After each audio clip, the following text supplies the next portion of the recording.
Oh, I wonder if hoses came today in the mail. They're right here. They came the day after you ordered them like at, I don't remember what time, like 10 o'clock at night, and they were here the next morning, sitting on the porch, like at 10 o'clock in the morning. It was just amazing. Yeah, so that, well, I haven't opened them. It feels like a hose. Now that the motor runs, we want to get the heater, blower, motor running. Because even though we're in Tennessee, it's winter. Ooh, and I want to run a wire to the electric choke so that comes off automatically. Because it eventually kind of just warms up and comes off, but... I have a question about that. Oh, okay, what's the question? Does it leave an electrical load on it all the time? I don't know. Well, because I don't like the sound of that, but... Well, how do we find out? I don't know. I thought you might just know the answer. You know, I'll bet you that on the factory application for this carburetor, that there was some... like timer mechanism or something like that. When it goes off, then it closes the choke again, right? Well, no. Once it's warmed up, it would have to get, like, actually get cold for the choke to close again. You know what I really want, but you're not going to like it. A manual choke? Yeah. Why don't we get a toggle switch to choke heat up? We could get a laptop and hook it up somehow. We could get a thermostatically controlled thing so that once the engine's warm, it shuts off the... I'm old. Everything I did when I was young was mechanical. So what happens is, I don't think of having a switch to turn a choke on and off. It just doesn't even occur to me.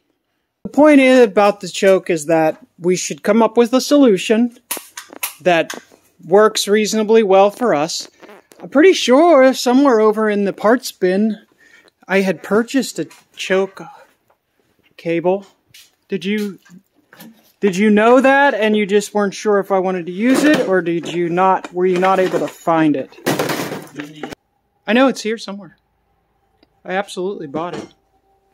Amazon package somewhere. Tested this in the car with jumper wires. I took it out to see if there was something stuck in it or if something was wrong with it. But now that it's out, it works. So it works out here, but not in there. Not in there. So I don't know. So maybe just jammed. Clean the contacts and we'll clean it. There's a little space there that you can see the contacts. So while I have it out, I'm going to clean the contact. But I mean, it spins pretty freely and hard. So I'm not going to waste a bunch of time. Just there's something wrong with the contacts. Okay. Clean the contacts and put it back in. The thing apart. So this little clippy clamp, squeeze clamp, came off of there first. This little squirrel cage, right? And it was on here. So we were able to pull that off with the help of a little bit of power lube. We spray that on. Well, first I sanded a little bit with a little sandy thing. I will recreate the whole situation. First you sandy a little bit, then you power lube it, and then you tap, tap, tap. You hold it and tap, tap, tap it down a little bit. Then you flip it over and you power lube it there. Then you tap it back down, and then you up and down and up and down and up and down, and finally, whoop, it pops off and it doesn't break. And hey, check this out. Now, you don't find this anymore. This is from back in the Antico days, but check it out. Gen Air fan, Elyria, Ohio. I think I've been to Elyria, Ohio. General Industries. Check that out. And it's pretty old. I don't know. This is probably a replacement fan, but just based on the stamping, I would date this. I don't know. Not much into the 1980s, but this could be the original fan.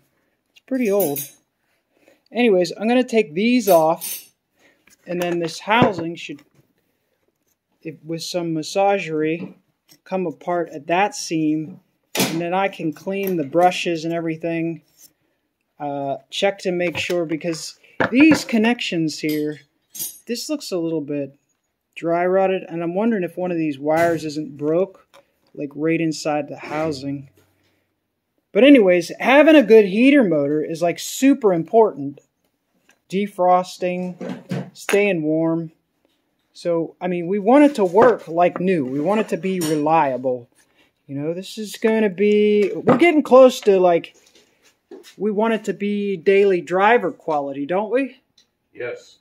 I intend on making that my daily driver. You don't want to drive the Mazda anymore? Well, you know, we have great plans for this, and it'll be kind of fun to drive it.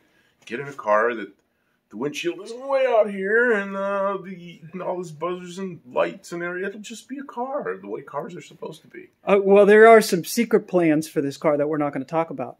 But, yeah, daily driver would be really nice to have it ready before we start doing anything really special to it. We're going to have all the nuts and bolts working.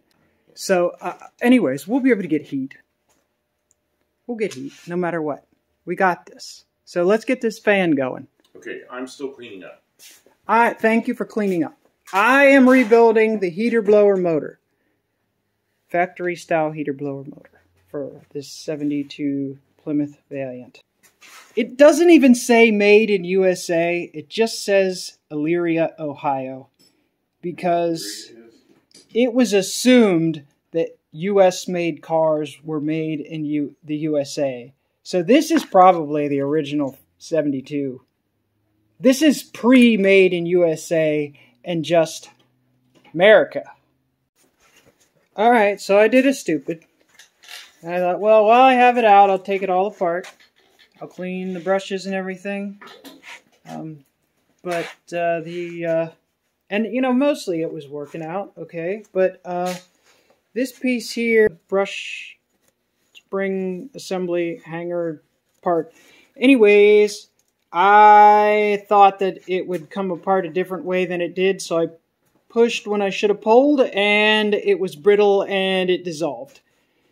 And so now I've got to duplicate that part. And this is, see, the thing that came to mind, the material that came to mind is Bakelite, but this isn't Bakelite. That's more like plastic. This is more like a circuit board almost. I don't know if you can see. Yeah, you can kind of see. It's like a circuit board. I messed up. I broke it. Buff Del Campo's not too happy with my life choices right now.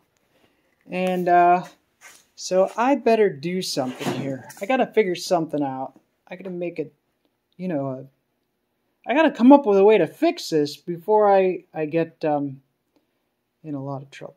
Look! He's so mad! Tell us how mad you are about that broken... I'm not happy because I can't find my fiberglass pieces. I had some sheets. I'm sure it's put away someplace safe. Oh, nobody will find it till the archaeologists find it hundreds of years from now. So anyways, we're trying to figure out how we're gonna, if we could duplicate this piece in general, I should be able to put it back together. Because it's not that it's terribly expensive, but I'll be replacing this really good part with something new and crummy. And I mean, this is a substantial piece of electrical equipment. No, it's unobtainium. Unobtainium? This is a factory air car. They're not available for the factory air cars. They're only available for the other ones. And what it says is something like they'll let us know when they have one in stock. Oh, good God. So it's unobtainium. There's a mouse up there on top of that tube. That big tail boom tube, that 6-inch tube. He's walking around on top of it. There's a mouse up there. Well, he was. Now he's walked around back. I don't know. Oh, man, there was one under the car, too. What? The mice are out in full. Like... Unobtainium. Well, now the pressure's on. We need to fix this. We need to get this car together now. Pronto. So, anyways, I think I'm going to use this paint scraper. And I think I'm going to trace that as a pattern on the paint scraper. And try and, yeah, wish me luck. To recreate the shape of and size dimensions of the original so that we can duplicate it. This is called reverse engineering.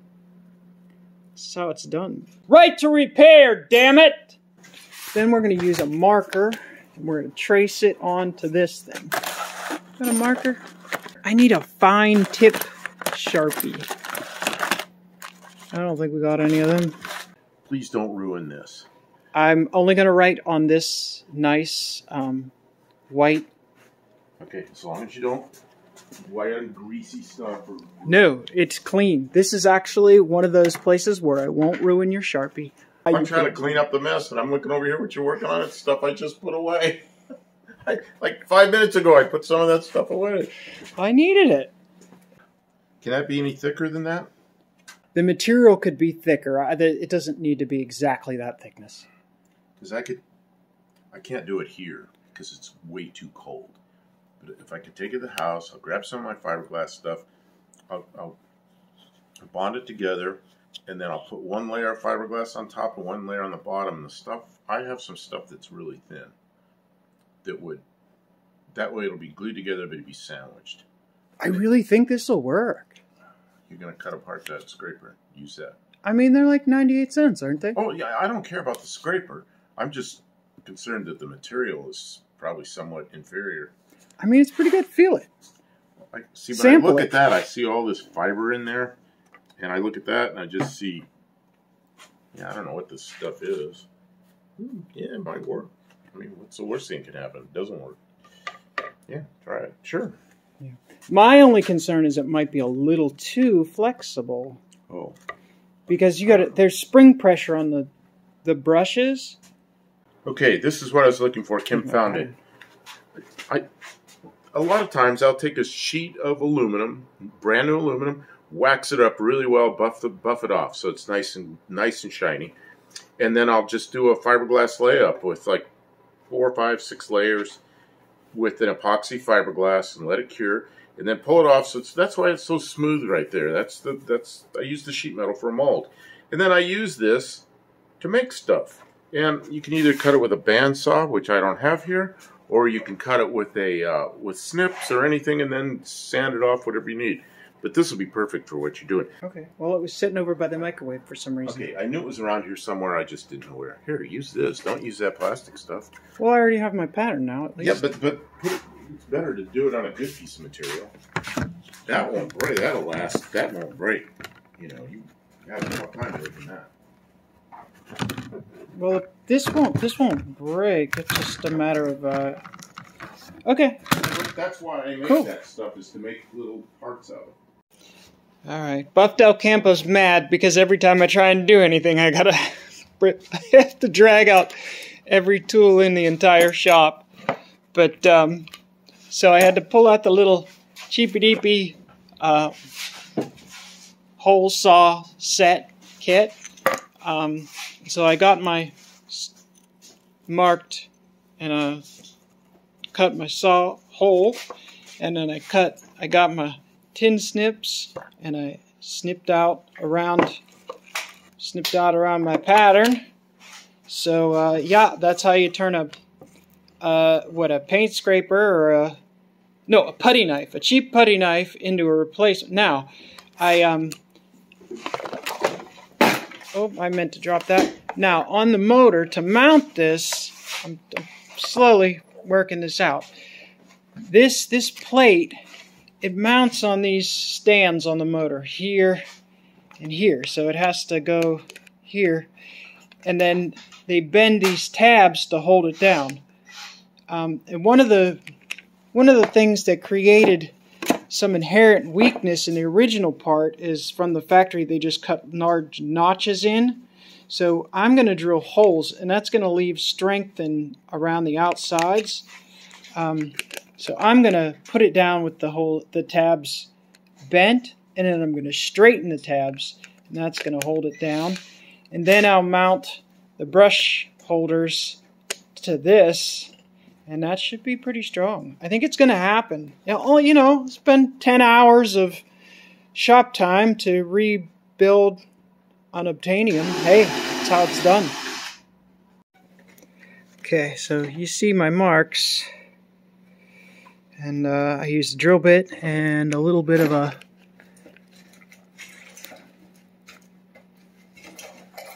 razor blade. and line these tabs up.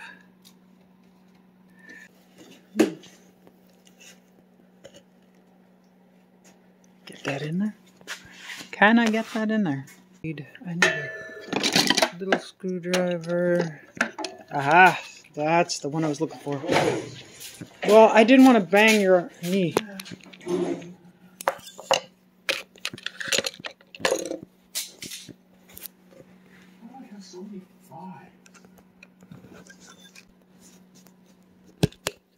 There it goes. Okay. Now, instead of bending them, we're actually going to straighten them out. That'll line them up perfect. Hold this on there. I wish I had a camera person. Somebody who holds the camera while I'm working so that people...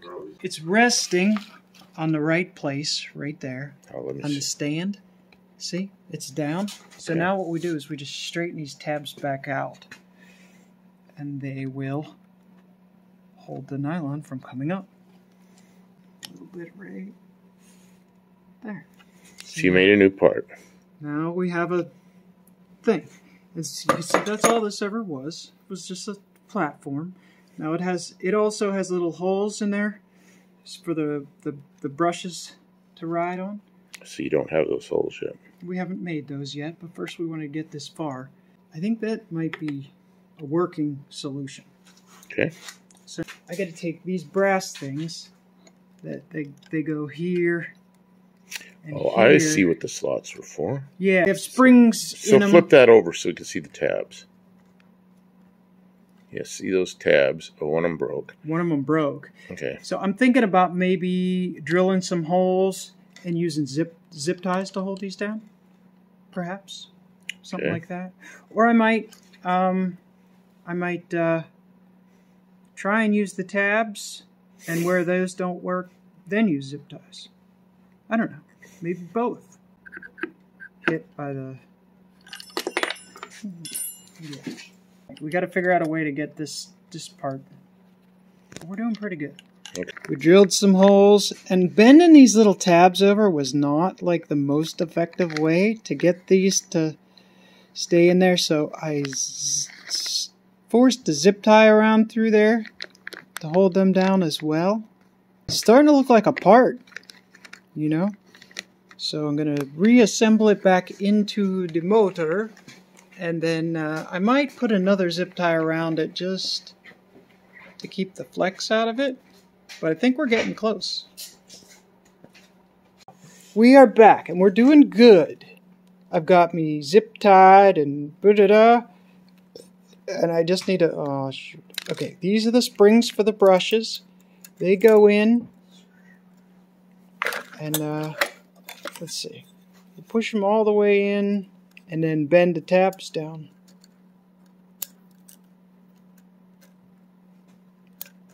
Oop, oop. I was doing so good. Push them in and then bend the tabs down. Alright, I need 4 hands. I'm struggling, my hands. Look at that. That's pro. That is pro YouTuber move right there. I did that one-handed. Okay, what do you need? They didn't have an Oh, you did the zip tie trick. Okay, then you put the springs in. Put the springs in. You put them in. And then this just bends. This tab bends back down. You only get a couple rebuilds. Oh, I was gonna say that's gonna break if you do too many. Yep, you don't get unlimited rebuilds. You just get as many as you get. Yeah, how many? These are probably never rebuilt. No, probably most of them. Most of them just go in the junkyard, huh? Well, I know what I used to do.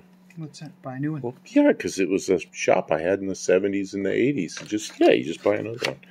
And they were cheap and you could buy them. And now you can't buy them. What'd you call them? Unobtainium? Unobtainium, yeah. Well, there you go. Now, the brushes are lined up. They So now you can put it together and ops check it. Well, before we even do that, I can check to make sure it works. Let's do that. You ready? I don't know. Is the sparks going to come? Yeah, sparks. Probably sparks. Well, you know what's wrong. What's wrong? There's no bearing on this end. Yeah, that's true.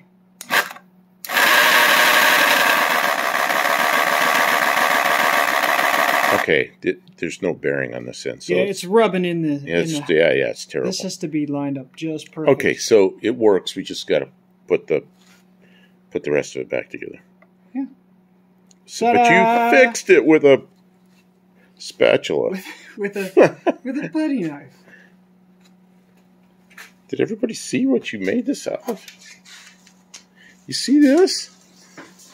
There's. This is one of those ancient technology videos. Ancient technology? That's how the ancient Egyptians fixed the motors in their 72 Kevin Baguettes. Alright, we have reassembled the shiny new old stock. Oh, something's making noise in here. It wasn't making noise. Is it running? Yeah. I hear noise.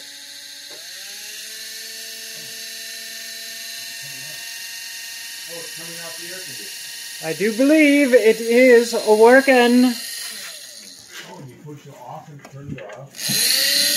Whoa. Oh,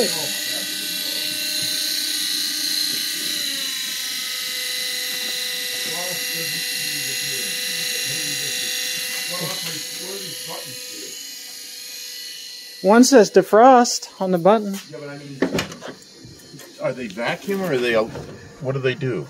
Oh, I think those are vacuum Okay, actuated. that's off. This blows like hell out of here. This AC blows out of there. Heat seems to slow down, and it still blows out of there, which is kind of weird. Defrost. See, these two don't really change much. This is what we really need because, you know, the first time it rains, it's fog up in here, you know? Yeah. So, there's low. Ooh. Medium. So there's your resistors working. And this turns it off. That's warmer and cooler. Yeah, that's just a slide switch for something. You know, it's probably heater control valve or there's a door in there that's moving. It's kind of stiff. See? Oh, what is that doing? Moving a door? Yeah. That doesn't seem to change where the air goes, huh? No. I guess we could start. I don't know if these are vacuum. I don't remember seeing any vacuum on this. You know what? There's like a vacuum thing, but I think it has to do with the air conditioner's function. We'll work on it. We'll work on it. So what do you think? Do you like having a fan? We got a fan. Oh yeah, there was no fan. This is good. All right. Well, do you want to? So you actually fixed the motor. Yeah. With a plastic scrape or putty knife. Yeah, you didn't think it was really gonna fix it, did you? I was determined tonight. So, is that the end of the video? I'm gonna start it. Finale?